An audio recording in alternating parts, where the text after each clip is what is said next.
Que Dieu bénisse tout le monde. Salut ma soeur. Voilà, prenons la place s'il vous plaît.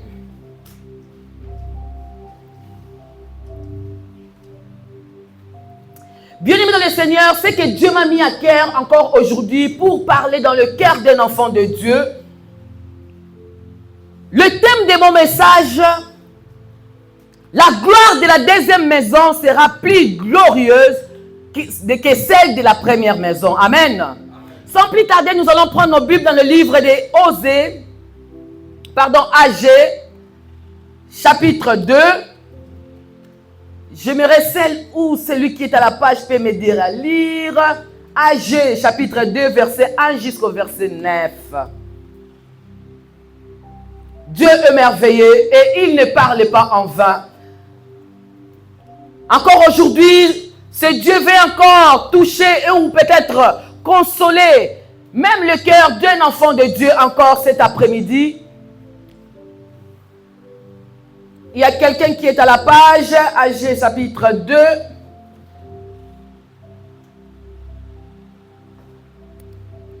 Verset 1 jusqu'au verset 9.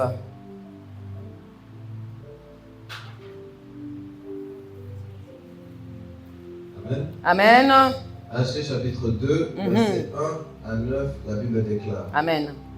Le 21e jour du 7e mois, la parole de l'Éternel fut révélée par l'intermédiaire du prophète Agé. Amen. Parle au gouverneur de Juda, Zorobabel, fils de Shealtiel, au grand prêtre Josué, fils de Jotzadak, et au reste du peuple. Dis-leur, quel est parmi vous le survivant qui a vu ce temple dans sa gloire première? Et comment le voyez-vous maintenant? Tel qu'il est, ne paraît-il pas comme rien à vos yeux? Maintenant, fortifie-toi, Zorobabel, déclare l'Éternel. Amen. Fortifie-toi, Josué, fils de Josadak, grand prêtre. Fortifie-toi, peuple entier du pays, déclare l'Éternel, et travaillez, car je suis moi-même avec vous. Je suis moi-même avec vous. Le maître de l'univers. Conformément à l'engagement que j'ai conclu avec vous quand vous êtes sortis de l'Égypte. Mon esprit est au milieu de vous. N'ayez pas peur. En effet, voici ce que dit l'Éternel, le maître de l'univers. Une fois encore, et dans peu de temps, je ferai trembler le ciel et la terre, la mer et le sec. Je ferai trembler toutes les nations. Les trésors de toutes les nations afflueront et je remplirai de gloire ce temple, dit l'Éternel, le maître de l'univers. L'argent m'appartient. Amen. L'or m'appartient, déclare l'Éternel, l'Éternel, le maître de l'univers. La gloire de ce dernier temple sera plus grande que celle du premier, dit l'Éternel, le maître de l'univers. Et c'est dans ce lieu que je donnerai la paix, déclare l'Éternel, le maître de l'univers. Amen. Amen, amen, amen. Amen. Peuple de Dieu, j'aimerais encore booster le cœur d'un enfant de Dieu encore cet après-midi. Vous savez, bien-aimés, il n'y a rien que Dieu fait en vain. Si nous sommes là, ce n'est pas au hasard. Mais Dieu fait toutes choses bonnes en son temps. C'était un moment où, il y avait un moment où Salomon avait construit un temple pour l'Éternel. Il avait construit avec l'héritage qu'il avait reçu de son père aussi. Il avait de l'or, il avait de l'argent, il avait des diamants. Donc il avait toutes les possibilités pour vraiment offrir à Dieu un temple qui était vraiment digne de Dieu. Alors, le premier temple qu'il avait construit, il avait donné tout ce qu'il avait. Donc, il avait construit ce temple de tout son cœur. Il s'est donné corps, âme et esprit pour construire vraiment ce temple pour glorifier l'Éternel. Mais il y a eu un moment où ce temple s'était détruit. Les enfants d'Israël aussi étaient vraiment, à ce moment où il y avait la guerre, ils étaient déçus de tout ce qu'ils ont vu comme destruction. Ils étaient abattus. Mais il y a eu un moment où Dieu a élevé encore son enfant ou un prophète au nom d'Agé. J'aimerais dire à quelqu'un encore cet après-midi, bien-aimé dans le Seigneur, chaque chose a son temps. Tous les époques, tous les âges, Dieu envoie toujours quelqu'un. Il y a toujours un homme qui s'élève, là où il y a la destruction, là où c'est fini, là où les gens ont dit qu'il n'y a rien qui peut marcher, là où les hommes disent que non, il n'y a rien qui peut s'élever. Mais Dieu, tant que Dieu, il fait toujours des choses extraordinaires. Ce que l'œil n'a jamais vu et ce que les oreilles n'ont jamais entendu. Alors, à cette époque, Dieu s'est révélé à Agé pour aller parler aux enfants d'Israël en lui disant, ce deuxième temple que vous voulez construire, parce que les enfants d'Israël étaient abattus, ils étaient vraiment fatigués, et tellement qu'ils venaient déjà de l'exil, quand ils sont rentrés dans leur pays, ils n'avaient rien du tout. Ils n'avaient pas l'argent, ils n'avaient rien du tout, ils étaient vraiment vides. Et quand ils ont regardé, ils pensaient aux événements passés, comment ce temple était glorieuse. Et ils se sont dit que non, comme nous on n'a rien, et il n'y a rien, je ne crois pas que non, ce temple sera encore debout comme c'était avant. Mais Dieu s'est révélé à Agé, allait dire aux enfants d'Israël, que le deuxième temple que vous voyez sera plus glorieuse que celle de la première maison. Ce que vous avez vu avant, ça ne serait même pas comparable à ce que vous voyez aujourd'hui.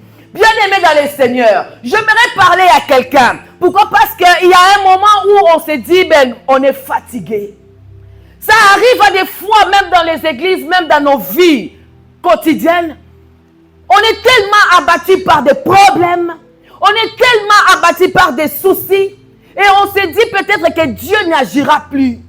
Peut-être c'est que nous sommes en train de voir par nos propres yeux. Ça limite notre foi. Alors cet après-midi, Dieu m'envoie encore pour dire à quelqu'un que ce que vous avez vu avant, ça ne serait même pas comparable à ce que Dieu fera encore aujourd'hui. Quelqu'un peut dire Amen. Bien-aimés dans le Seigneur, nous ne quittons pas nos maisons en vain pour venir dans la maison du trésor.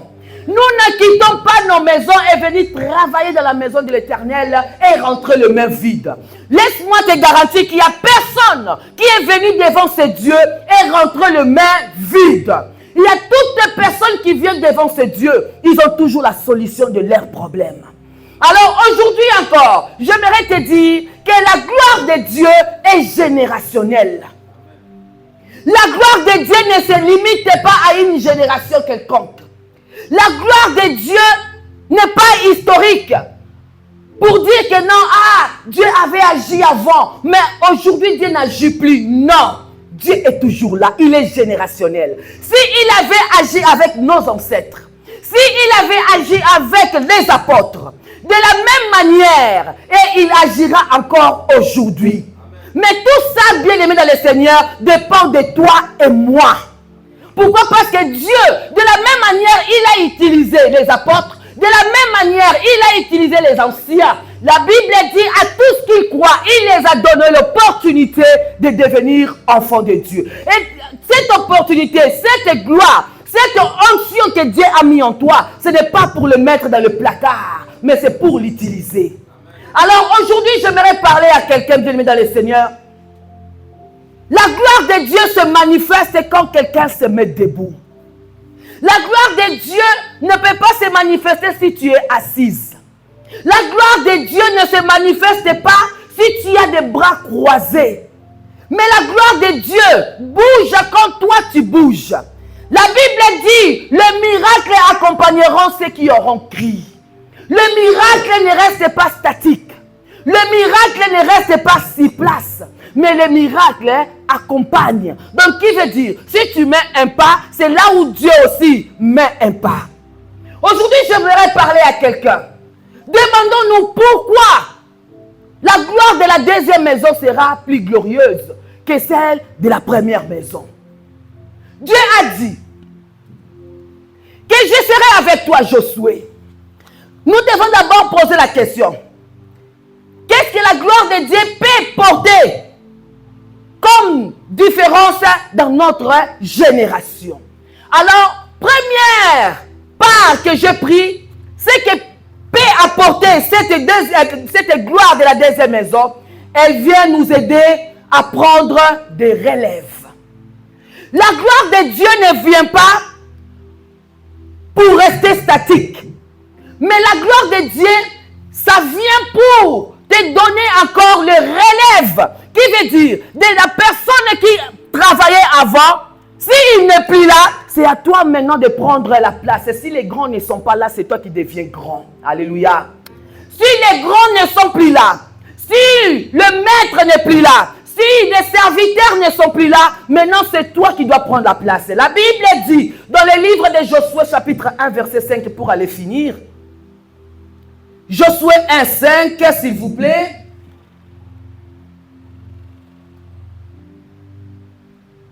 Josué 1.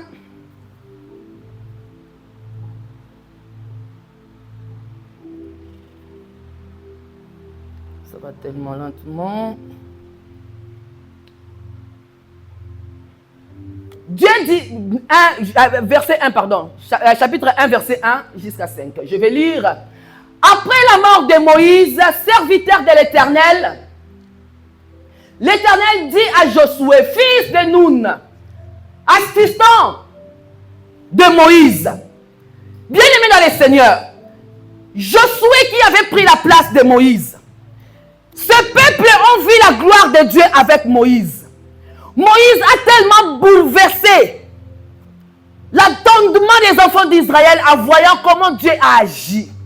Dieu a agi avec Moïse est tellement puissant. Même dans le désert, Moïse a fait trembler le désert. Arrivé à un moment, Moïse était mort et il a disparu. Et il n'y avait plus personne pour conduire. Dieu, il a élevé encore Josué en lui disant, Moïse, mon serviteur Moïse est mort. Maintenant donc, dispose-toi à traverser le Jourdain avec tout ce peuple pour être dans le pays que je donne aux Israélites.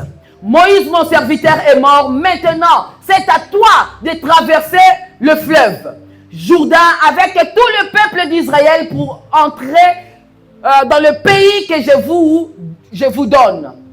Moïse, mon serviteur, est mort. Et maintenant, lève-toi, passe ce Jourdain et tout ce peuple pour entrer dans le pays que je leur donné. Ça, je ne sais pas si c'est quoi. Le fils d'Israël. Amen. Bien-aimé dans le Seigneur, comme je dis, la première partie où j'aimerais parler, c'est surtout que non, c'est pour prendre le relève. La gloire de Dieu, quand tu descends, il descend pour un but. La gloire de Dieu, quand tu descends, il descend pour travailler, pour une mission. Alors, tu dois prendre la place de ce que Dieu, ou de la mission que Dieu t'a confiée. Alors, elle vient pour aider à prendre la relève. Et cette relève que tu vas prendre, ça veut dire que non, il y avait quelqu'un qui était devant toi. Il y avait quelqu'un qui avait travaillé devant toi. Il y avait quelqu'un encore qui travaillait avec toi. Mais à ce moment, Moïse n'est plus là.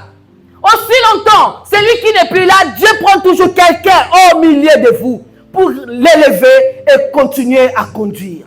Alors, Shekinah, j'aimerais dire à quelqu'un, aussi longtemps, Dieu t'a laissé que tu sois toujours à Shekinah, cela veut dire que tu as une mission à accomplir. Tu as une mission à accomplir encore dans cette génération. Peu importe s'il y avait les autres qui sont partis, peu importe s'il y avait des grands qui étaient partis, mais aussi longtemps, toi tu es resté là, cela veut dire que non, c'est toi qui es plus grand, qui doit encore continuer cette mission. Alors tu as une mission, bien-aimé dans le Seigneur, à accomplir. Et cette mission ne te donne pas la possibilité de rester les bras croisés, mais te donne la possibilité d'être avec Dieu et de travailler avec lui. Dieu dira à Josué, ne crains rien, je suis avec toi. Comme j'étais avec Moïse, Dieu était avec Moïse. Et ils ont vu des miracles et des prodiges avec Moïse. Et c'est de la même manière aussi Dieu dit que je suis avec toi, ne crains rien. Ce que tu dois faire, c'est de ne pas t'arrêter, mais de toujours marcher. Peu importe ce que tu verras devant. Peu importe les difficultés que tu verras devant. Peu importe des situations ou des échecs qui vont parvenir sur ton parcours. Mais ce qui est plus important, c'est de ne pas t'arrêter, mais de continuer jusqu'au bout de ta mission. Amen. J'aimerais parler dans le cœur d'un enfant de Dieu. Prends courage. Ne